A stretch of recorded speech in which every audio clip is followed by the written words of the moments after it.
në pritje të turmave të turistëve dhe atyre ndoshta nuk ju bën përshtypje fare se nga jetë nga vjen dhe ndoshta është pak kjo pjesa e paragjykimeve, stereotipeve që të huajve e kështu me radhë. Unë normalisht nuk mund të rri pa të pyetur, a vazhdon Nada të lexoj si dikur kur lexonte 100 libra në vit? Edhe ke frymëzuar shumë njerëz me historinë tënde që ke arritur të lexosh 100 libra për një vit. Edhe ka qenë një vit i veçantë, ti normalisht një vit specifik, nuk do të të gjitha vitet, por gjithsesi na trego pak si ishte ky moment, domethënë, dhe tani a vazhdon të lexosh po me të njëjtin intensitet si dikur? Përgjigjja e shkurtër është jo. Vjen keq të t'i vëlloj kështu të moralizuese, po t'jem e sinqert, përgjigjja është jo. Përgjigjja e gjatë është që, siç e përmendëm edhe më përpara, kur ndërmarr diçka apo kur angazhohem me diçka nuk e bëj shumë gjëra në tjetër kohë. Sepse domethënë kjo bën të merr shumë energji, të merr shumë mund. Ai vit ka qenë vit specifik, ka qenë vit i veçantë, ka qenë vit i mërzisë, sepse për një vit unë kam qenë, sapo e kam pas mbaruar masterin, isha pa punë dhe për një vit mu anullua leji qëndrimit. Kisha probleme me dokumentat, nuk mund të stoja as jashtë Ankaras, kur s'ke leji qëndrimit nuk mund të bësh dot asgjë. Mu refuzuan të thënë asaj ku e kam pas goxhallet time jashtë, ka qenë një në Tunisi, një në Francë, mu anulluan të gjitha këto, një në Katar. As nuk mund të stoj, që shumë e di se sa e lidhur jam me studimet, as nuk mund shkoj në shtëpi në Shqipëri, as nuk mund të punoja, isha në shtëpi, domethënë dhe thash, okay, këtë periudhë kohe nuk do lë veten që të bie depresion, nuk do demoralizon, po do përbishem ta kthej në përfitimin tim, në benefitin tim. Çfarë kam dhe e pyeta vetëm, çfarë kam dëshirë, çka kam pas dëshirë që gjithë kësaj kohë që nuk kam pas kohë dhe mundësi dhe që tani mund ta bëj. Dhe më kujtoha që sidomos në gjimnaz lexoja shumë, lexoja ekstrem shumë, domethënë për një verë, për shkak të 13 verë, kam pas lexuar 40 libra dhe nga ato klasikët e letërsisë domethënë. Po, dhe vendosi për objektiv vetes, okay, unë do lexoj 100 libra në vit. Normalisht unë kam pas frymëzim dhe motivim nga persona të tjerë që kanë arritur dhe thash, okay, pse mos ta bëj unë? Fiks, ta kthesh dhimbje në forcë, e ktheva dhimbje në forcë, vendosa që ti lexoj këto 100 libra, ndoshta dikush mund thotë që nuk ka rëndësi shumë numri, sa ka rëndësi përfitimi, mirë, po kjo është, po, e vërtetë, thonë që s'ka shumë rëndësi. Motivimi, besoj unë. Po, që ti ta sa më shumë, ti vësh një objektiv vetes. Pikërisht, dhe ti, të më thënë është edhe një libër, shumë lezetshëm i vogël, Make Your Bed, të përgatisësh krevatin, ku ti si i bie në ship, të rregullosh këtë. E kam dëgjuar edhe ka shumë feedback pozitiv. Është i shkruar nga një general edhe mua më ka pëlqyer shumë. Po. Pikërisht, dhe ky do të thënë esenca e librit është kjo që ti së paku, do të thënë edhe kur ndihesh i demoralizuar, po, ka lidhje edhe me disiplinimin, së paku do të thënë bëje krevatin, rregulloj krevatin gjithë, sepse kjo do t'japi një farë edhe disiplinimi, edhe një farë force për ta vazhduar atë ditë. Kupton? Paktë mos i thosh vetëm që çfarë bëron sot, s'bëra asgjë, s'kam bërë asgjë të hajrit, po rri kot, po thjesht po vizitoj, domethënë që mos të demoralizosh dhe mos vish depresion. Kështu që dhe unë vendosa këtë objektiv për 100 librave, ka qenë goxha frytënëse për mendimin tim, sepse edhe më disiplinoj më shumë të lexuarin dhe më riktheu pas në kohë kur isha në gjimnaz dhe lexoja shumë. Kështu që përpoqja po pat edhe përfitime, edhe nga përfitime konkrete nga ai leximi, tashmë nuk lexoj më shumë, përpiqem që mos shkrutem, mirë, po doktoratura është pak kështu konsumuese. Ti ndërkohë që të merr shumë energji, të merr shumë mundi, dhe ti domethënë momenti që të lexon nga halli se të duhet të lexosh për doktoraturë, ndoshta shkrime të ndryshme që kanë lidhje posaçërisht me të. Po. Lexoj për doktoraturën dhe pastaj kur gjej pak kohë që të pushoj, thjesht duhet të pushoj. Dhe nuk duhet të hedhë mos në një libër kështu. Normalisht nuk e kam lënë, po them se jam shkruar të fare, por nga 100 ndoshta mund të shkruaj tani në 20 libra në vit ose ja 30 maksimum.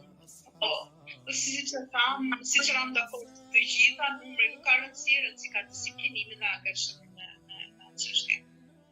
Përsëri je shumë mirë, mashallah, për të marrë shembull. Unë personalisht do të marr shembull.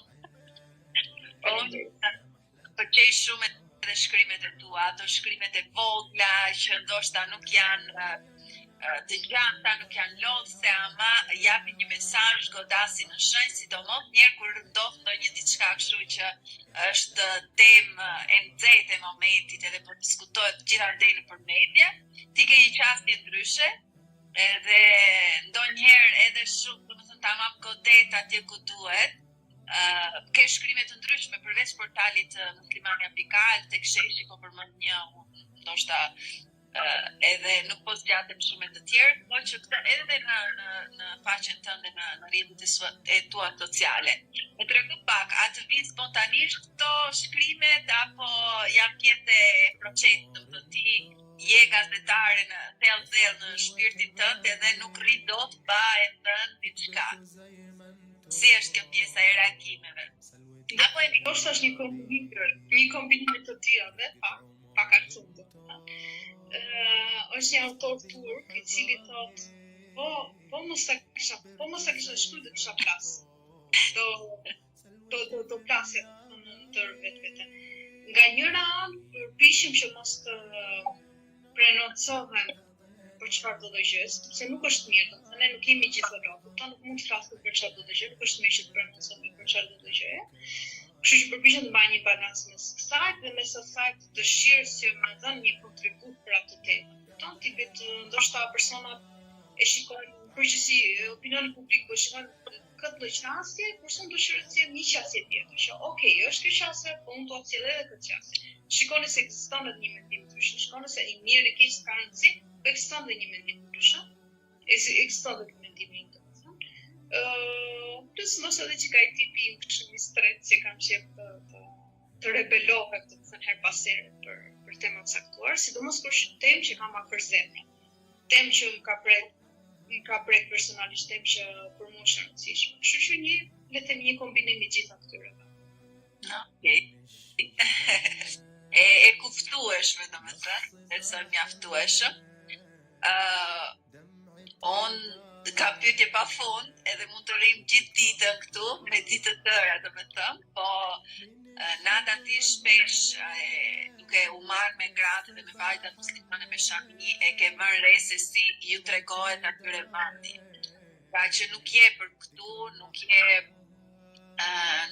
je për këtë pozicion, apo nuk je mjaftueshëm.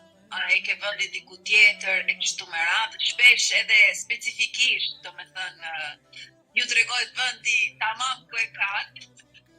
Ti si mendon, ku e kanë vendin gratë, sidomos ne, domethënë, gratë muslimane me shami?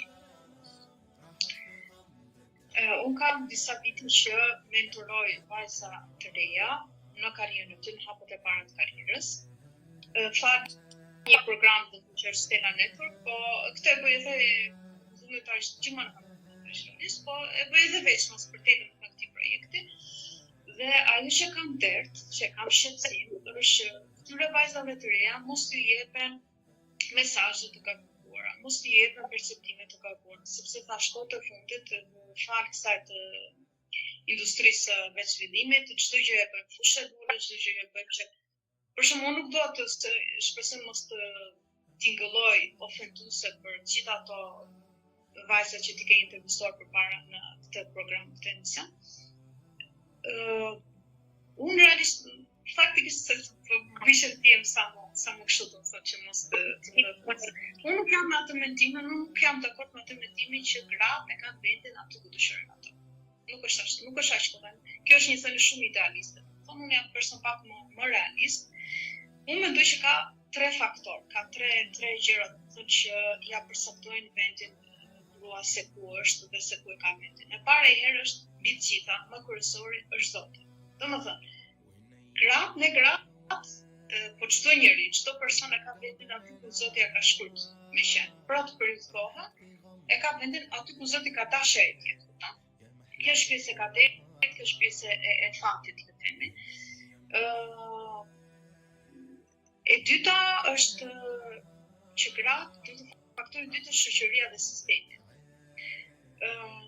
Grave ju është diktuar me vite se ku e kanë vendin, që të regojnë më të se ku e kanë vendin. Unë mendoj që, për shumë fjalla bie, unë dua të jemi për marësishëm, për e fuskot. Unë dua të jem president e Republikës Shqipërisë. Katë. A mund të realizojnë, mund të arrijmë këtë, sepse sipas atyre që thonë që ti mund të arrish çfarë do, ti mund të jesh ti aty ku don, ti ke vendin aty ku don, ja, unë dua të jem president për shkak po. A shke mundur? E pari hera, ka shkruar Zoti që unë të jem aty. E dyta faktori i dytë që thamë shoqëria dhe sistemi, a ma lejon në sistemi që ta bëj këtë. Fjala bie për shembull, unë kam gjithë ato kushtet që duhen për të qenë president. A ma lejon në sistem e pari nuk ma lejon sepse jam grua. Kupton, a ke pas ndonjëherë president e grua si Shqipëri? Ja. E dyta, siguro me shami. Sa do të thënë një vend të laik, një vend me sistem sekular si Shqipëria, a ma lejon domethënë mos sistemi? Kështu që nuk është tash idealiste domethënë që gratë kanë vënë aty ku dëshirojnë, gratë kanë vënë aty ku duan. Unë thash unë mendoj që janë mitë dhe janë prallë ata që thonë që ti mund t'ja dalësh, të bësh kushdo e çdo gjë që do. Jo vetëm sepse ne lindim të avantazhuar ose disa avantazhuar, por edhe fakti që gjeografia është kaderi, pra është fakti ku lindim, çfarë familje lindim, çfarë rrethanesh lindim, çfarë sistemi jeton. Do thosh ti për shembull, po gjeografinë ne mund ta ndryshojmë. Për shembull, ti dhe unë kemi vendosur që ti të largohemi. Ti jeton në Itali, unë jeton në Turqi. Mirë po, unë e ti pas kem pasur fatin dhe kushtet të lëvizje, por mendo për shumë ato persone që nuk e kanë këtë mundësi. Ose mendo faktin që edhe lëvizja ka kufizim të veta, ka përveçsit e vetë, si sa mua për një vit mund të pre qëndrimin. Çdo gjë që kufizuar nga kushtet e rrethanave dhe për saktimin e suksesit, mendoj se nuk është se çfarë dhe sa ke arritur, por domethënë pavarësisht gjitha peripecive, sprovave, kushteve dhe rrethanave, sa fort ke punuar për të arritur aty ku je dhe të bësh ajo që je. Pra, E treta, Paroj pastaj. Faktori i parë Zoti, faktori i dytë është shoqëria dhe sistemi dhe faktori i tretë jemi vetë ne. Me vetë ne do të them unë kuptoj faktin që unë duke qenë se kam mentoruar vajza të reja, po edhe deri ku do të them kam për atë rolin e këshilltares edhe me keshat mia ose me bashkëmoshatare të mia, ndoshta edhe më të mëdha se unë. Në sensi që për shembull kanë që persona publik dhe jemi konsultuar me njëra tjetrën, vazhdimisht jemi këshilluar me njëra tjetrën. Dhe unë kam raste konkrete, kam qenë dëshmitare e grave të cilat janë vetë sabotuar.